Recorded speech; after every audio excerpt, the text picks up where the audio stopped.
அடுத்ததாக சில சகோதரர்கள் அடிக்கடி கேட்கக்கூடிய ஒரு கேள்விதான், நோன்பு பிடித்த நிலையில ஒரு மனிதர் மாத்திரை போட முடியுமா?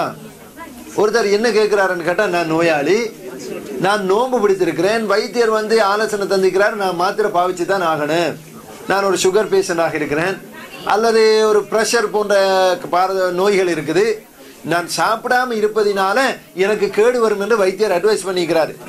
இந்த நேரத்தில் சில சகோதரர் கேட்கிறாங்க, நாங்கள் மாத்திரை பாவிச்சு கொள்ள முடியுமா?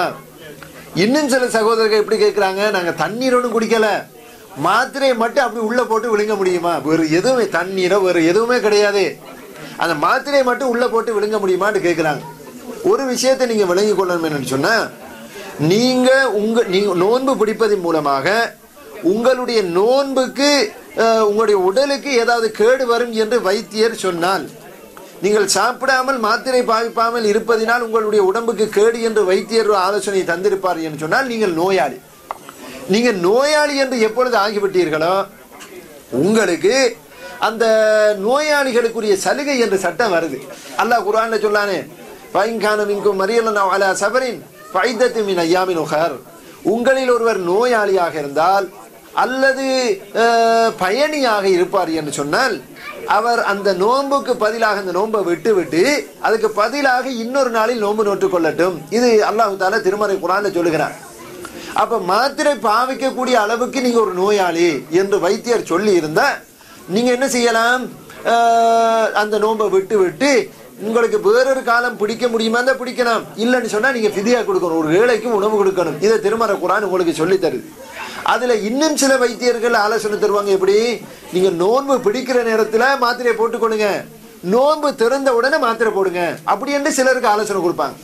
அந்த மாதிரி வைத்தியருடைய ஆலோசனை இருக்கும்னு சொன்னால், அந்த நேரத்தில் நீங்க அந்த முறையை பின்பற்றி கொள்ளலாம். அப்படி இல்லைன்னு சொன்னா நீங்க நோயாளியாக இருக்கிற நேரத்தில் உங்களுக்கு நோயாளிக்குரிய சட்டம் இருக்கிறது என்பதை நீங்கள் தெரிந்து கொள்ள வேண்டும்.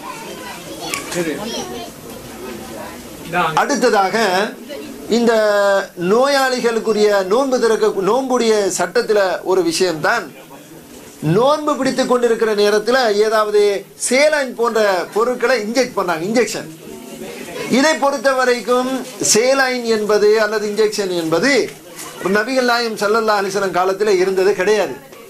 அது நபிகள் நாயகம் ஸல்லல்லாஹு அலைஹி வஸல்லம் அவர்களுக்கு பிறகு நம்முடைய இந்த நவீன காலங்களில் பாவிக்கப்படக்கூடிய ஒரு அம்சமாகத்தான் இந்த சேலைன் இன்ஜெக்ஷன் போன்ற இந்த அம்சங்கள் இருக்கின்றன.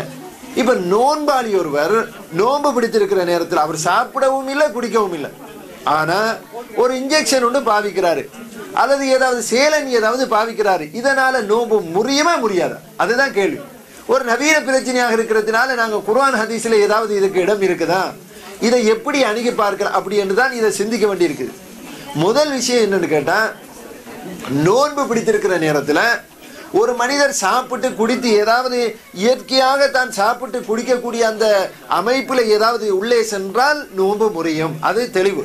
ஆனா நீங்க பாவிக்கக்கூடிய சேலையில ரெண்டு வகையானது இருக்குது. ஒன்று, ஒரு மனிதன் 2-3 நாட்களுக்கு சாப்பிடாம இருக்கிறான், அவனுக்கு அந்த சாப்பாட்டுக்கு பதிலாக அந்த சாப்பாட்டை ஈடு செய்யக்கூடியதாக கொடுக்கக்கூடிய சேலைன், அது உணவுக்கு பகரமாக நிற்கும்.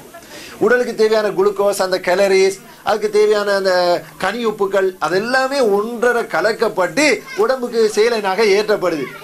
இந்த சேலைன் பாவிக்கிறது மூலமாக உணவுக்கு பதிலாக அது செலுத்தப்படுது. அந்த நேரத்தில் அது என்னவாகுது, நோன்பை முறிக்கும் என்றுதான் நாங்கள் உண்மையிலே விளங்கிக் கொள்ளணும். இதுக்கு மாற்றமாக சில சேலைன்கள் இருக்குது, அது மருந்தாகத்தான் செலுத்தப்படுது. அப்ப மருந்தாக செலுத்தப்படக்கூடிய இந்த சேலைனை பொறுத்த வரைக்கும் அது இயற்கையாக சாப்பிடுகிற வழிகளால் செல்லவில்லை, சாப்பிடக்கூடிய அமைப்பிலும் செல்லவில்லை, வெளியிலிருந்து செல்லுகிறது. வெளியிலிருந்து செல்லக்கூடியது உணவாக இருக்குமே, ஆனால் உணவுக்கு பகரமாக இருந்தால் நோன்பை முறிக்கும் என்றுதான் புரிய வேண்டும். இது அல்லாமல் ஒரு மருந்து என்ற அடிப்படையில் ஒரு சேலைன் அல்லது ஒரு இன்ஜெக்ஷன் ஒன்று அடிக்கிறோம், அது ஒரு மாத்திரை, உடம்புக்கு சேர வேண்டிய ஒரு மாத்திரையாக அது செல்லுகிறது. அந்த நேரத்தில் அது நோன்பை முறிக்காது என்று கேட்டால், அது உண்மையிலே சாப்பிடுகிற குடிக்கிற ஒரு அம்சமாகவும் இல்லை, இரண்டாவது சாப்பாட்டுக்கு பகரமாக செல்லுகிற ஒரு அம்சமும் இல்லை என்ற அடிப்படையில் அது முறிக்காது என்று விளங்கிக் கொள்வதுதான் நாங்கள் அது வெளிரங்கத்திலே விளங்கக்கூடிய ஒரு அம்சமாக இருக்கிறது என்பதை அந்த இடத்திலே உங்களுக்கு நீங்கள் தெரிந்து கொள்ள வேண்டும்.